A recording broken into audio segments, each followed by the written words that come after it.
Hey everyone, buckle up. It's time for an epic ride. Greg sits at his drawing desk, deeply immersed in rendering vivid images of a wondrous, far-off place. A paradise he believes exists solely within the realm of his imagination. His sketches are so intricately rendered that they almost seem tangible. Soon afterward, his daughter Emily calls him, inviting him to her graduation ceremony scheduled for the upcoming weekend. Although Greg hesitates at first, citing prior commitments, he ultimately agrees to attend her big day. No sooner does the phone call end than Greg resumes his drawing, completely absorbed in his creative world. His habit of zoning out at work has been causing significant disruption among his colleagues, and it isn't long before this behavior lands him in the office of the CEO, Bjorn. There, Bjorn fires him on the spot. The shock of being dismissed leaves Greg reeling, yet he quickly slips back into his habitual daydreaming state. Worried about Greg's perpetual absent-mindedness, Bjorn tries to console him, but at that very moment, Greg jolts upright unexpectedly, startling Bjorn. In his sudden movement, Greg trips and bangs his head on the edge of his desk. When he regains his senses and checks on his boss, he is horrified to find Bjorn unresponsive. Panicking at the thought of being held responsible for Bjorn's death, Greg scrambles desperately for a way either to flee or conceal the body. In a frantic bid to cover up, Greg drapes Bjorn's sleeves over a window to prop the body up, then tucks it away beneath a curtain. He then slips out of the office under the pretense of grabbing lunch. Not long after, he finds himself at a nearby bar where he orders a double shot of whiskey in a bid to numb his anxiety. As he impatiently waits for his drink, he notices a woman watching him with a curious look. The woman waves her hand in a deliberate manner, briefly muffling the surrounding noise. Noticing her peculiar behavior, Greg is soon approached by her. She introduces herself as Isabelle, remarking that he seems like a real person, and invites him to join her at her booth. Intrigued yet confused, Greg follows her to her table, where she nonchalantly points out that, from their vantage point, Bjorn's body is visible through the window. Isabelle offers her assistance, confessing that she feels partly responsible for the bizarre events unfolding. In return, she asks Greg to retrieve a yellow amulet from her ex-boyfriend, who, like him, appears immune to her unusual abilities. Greg, listening intently yet puzzled, has no idea what she means until Isabelle clarifies that most of the figures they see around them aren't real at all, but rather components of a simulation she has constructed. According to Isabelle, the people they encounter are simply projections, parts of an elaborate simulation she built. Though Greg remains skeptical, he finds himself with little choice but to comply with her request. In the restroom, he locates Isabelle's ex-boyfriend, who lies passed out from drinking, clutching the yellow amulet. Isabelle claims the amulet contains special crystals capable of altering this fabricated reality. Greg retrieves the amulet with surprising ease and returns it to her. Having fulfilled his end of the bargain, Isabelle assures Greg that she can now resolve his predicament. She takes his hand, closes her eyes in concentration, and, in an astonishing moment, the sunlight outside intensifies dramatically. In a surreal twist, Bjorn's body begins to slide down from the office window, ultimately crashing onto the pavement below. Enjoying the story so far? Subscribe, like, and share your thoughts in the comments below. Your support powers our adventures. Don't forget to hit the bell so you never miss an update. Now, let's dive back into the adventure. Flabbergasted by the strange spectacle, Greg dashes out of the bar and hurries to the scene. His co-workers who witnessed the incident now believe that Bjorn had leapt to his death. Shortly afterward, Isabelle discreetly sells Greg's phone and escorts him to a makeshift homeless encampment beneath a bridge. She instructs him to remain there until the investigation into Bjorn's death is concluded. Greg, however, is desperate to return home, compounding his misery as he realizes he left his money, keys, and ID in the office. Greg also mentions that he had been staying at a motel following his recent divorce. Isabelle gently encourages him to resume his normal life once it's safe. That evening, Greg mourns that Bjorn, despite his flaws, was a good person who did not deserve such a tragic end. Isabelle empathizes with his sorrow but insists that Bjorn was merely an illusion, a construct of the simulation. To illustrate her point, she hands him a lighter and asks him to set a cluster of nearby candles alight. Although still bewildered, Greg takes the lighter and, almost on instinct, envisions himself lighting the candles. To his utter astonishment, the candles ignite one by one. This inexplicable phenomenon seems to validate Isabelle's claim that the world they inhabit is not entirely real, and that they can, in fact, manipulate it. Later that evening, over dinner, Greg presents his sketches to Isabelle, highlighting how the details flow naturally from his imagination. He reveals that all his drawings depict a mysterious woman with a cigarette, an image that strikingly resembles Isabelle herself.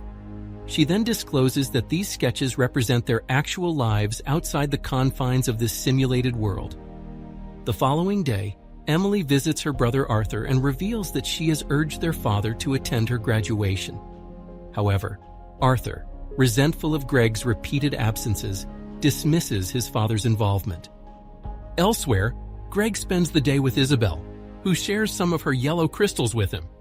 Together, they head to a local ice rink where they revel in the moment, skating and even sharing an intimate kiss in a secluded bathroom. Using their telekinetic abilities, they also mete out retribution against a few unsavory characters. It becomes evident that Greg has shed any lingering guilt over Bjorn's demise and is gradually learning to trust Isabelle.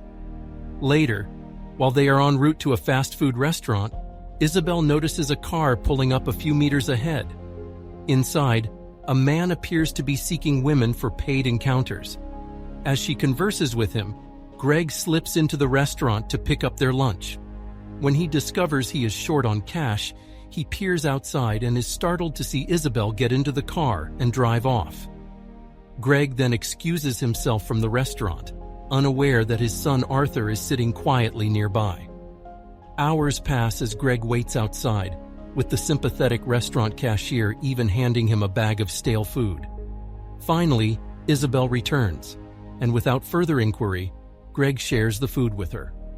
Later that evening, Isabelle leaves Greg on the street as she heads into a shady apartment building.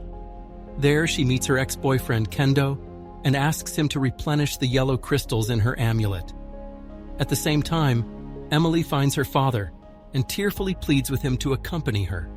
Greg insists on waiting, claiming that a friend will soon arrive.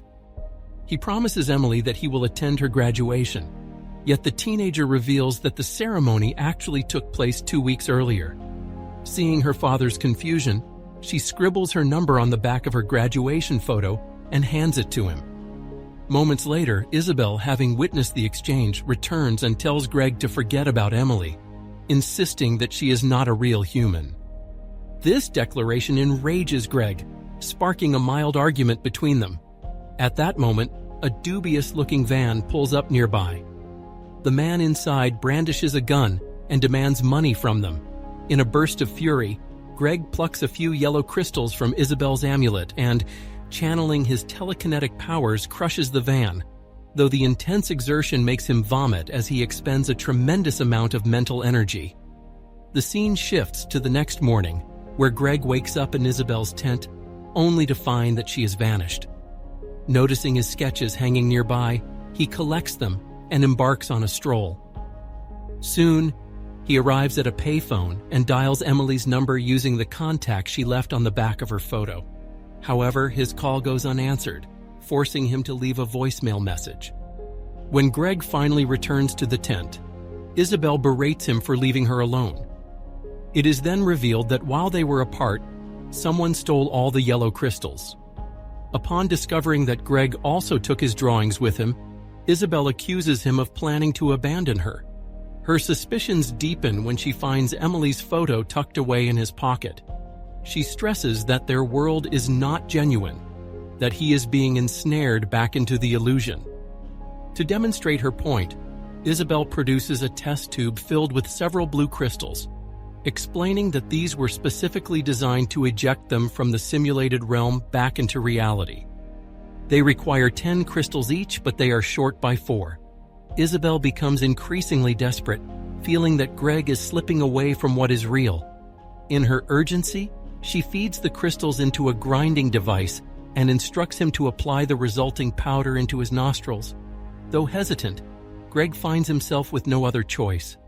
Shortly thereafter, he awakens in a laboratory with a tube inserted in his nose, connecting him to a machine known as the brain box. Isabelle finds herself in a similar position, seated right beside him. A technician monitoring the brain box addresses Isabelle as Dr. Clemens and inquires if everything is in order. She replies that Greg became too attached to a fake human in the simulation, so she purposefully ejected them from it.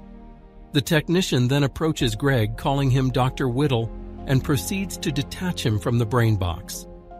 Afterward, the couple ventures out, and Greg is astonished to find that they are now in a sprawling, serene facility. They are soon approached by two scientists who express concern over potential issues with the program, but Isabelle quickly assures them that everything is functioning flawlessly before departing. As they stroll into town, Greg becomes perplexed as he struggles to recall this world. Isabelle explains that extended exposure to the brain box can cause memory lapses, a common side effect. She then shows him a breathtaking seaside vista that mirrors the peaceful landscapes in his sketches, leading Greg to slowly realize that this might be their true home. In the afternoon, Greg inquires if this world has always been so idyllic, to which Isabelle explains that it was once marred by pollution and poverty until breakthroughs in automation, synthetic biology, and asteroid mining transformed everything. To jog Greg's memory, Isabelle retrieves a device called the Thought Visualizer, apparently an invention of his own, which converts spoken words into live, animated images. Using the Thought Visualizer, Isabelle recounts how synthetic biology solved their environmental crises, while asteroid mining revitalized the economy. Wealth was shared, and automated robots took over the tedious tasks, allowing people to pursue their passions. Over time, however, humanity grew complacent, taking for granted the splendor of their world. This is why Isabelle created the Brain Box, to force people to truly appreciate the contrast between the beauty of reality and the mediocrity of their complacency. That evening, the pair attend a sophisticated function attended by renowned scientists and artists.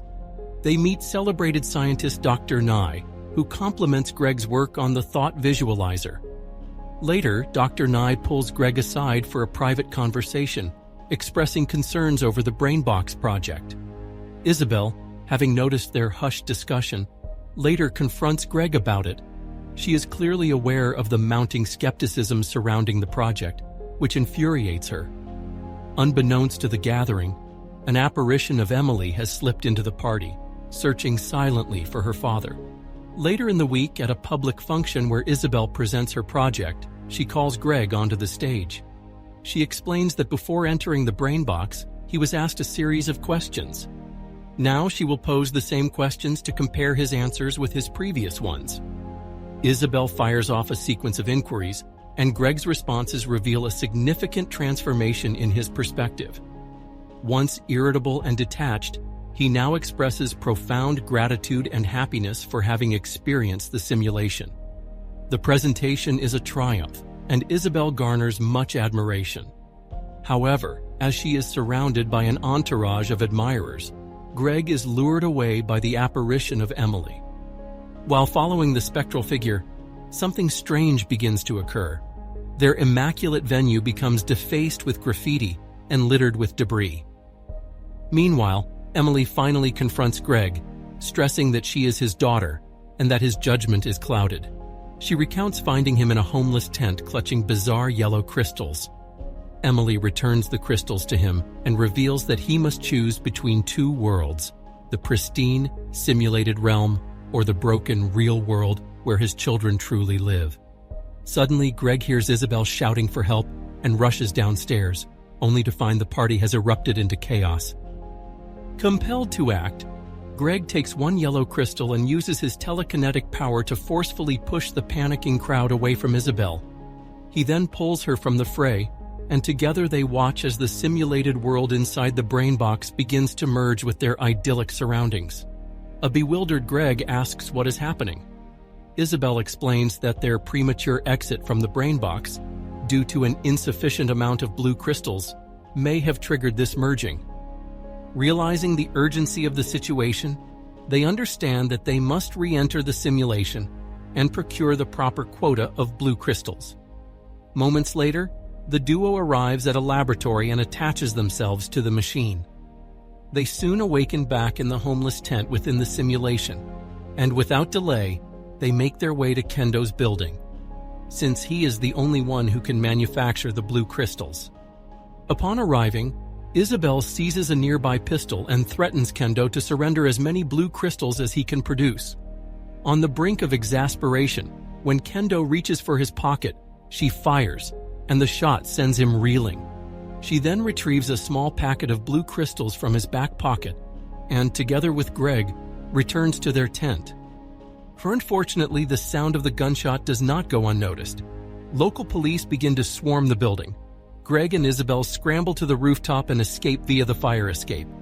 Once outside, they rush to their tent in a stolen car, only to realize that they still lack sufficient blue crystals. The police quickly locate them, forcing the pair to duck for cover. With the crystals in short supply, their plan dictates that only one of them may wake up in the real world, while the other remains in the simulation. Greg suggests that Isabelle sacrifice herself by ending his life so that he can return automatically to reality, but she is unsure if this drastic measure will actually work. Overwhelmed with emotion, Isabelle breaks down in tears, feeling deep remorse for having created the simulated world that now imprisons them. Greg, however, reminds her of all the wonderful moments they have shared in this reality, expressing his enduring love for its unpredictable beauty. Ultimately, he resolves to remain behind and urges her to return as soon as possible. Devastated by his decision, Isabelle reluctantly accepts his choice. After a heartbreaking farewell, Isabelle surrenders to the police, a diversion that grants Greg enough time to escape. As she is surrounded by law enforcement, she activates a device that awakens her in the real world. In the aftermath, Greg comes to the painful realization that he remains trapped in the simulation. He checks himself into a rehab clinic and joins a support group where he recounts his experiences and laments the loss of his family. The film concludes on a bittersweet note as Greg finally reunites with his daughter Emily, who is overjoyed to see him again. Thank you so much for watching. Your support means the world to us. Don't forget to subscribe and check out our other videos. See you next time.